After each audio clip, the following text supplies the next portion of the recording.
That's so cool, Dad.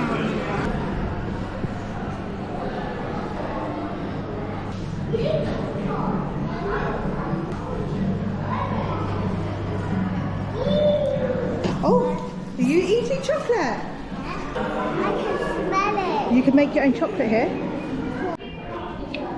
Adults are also welcome to have a go if they want to.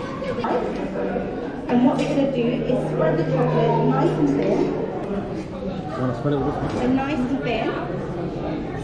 Now what essentially this is repeat the process of spreading it thinly onto the table. Does everyone notice that their chocolates become a lot bigger? Yeah, it's a lot of hard work. Very good. Then do it. Oh, Mummy won't mind, eh? Let me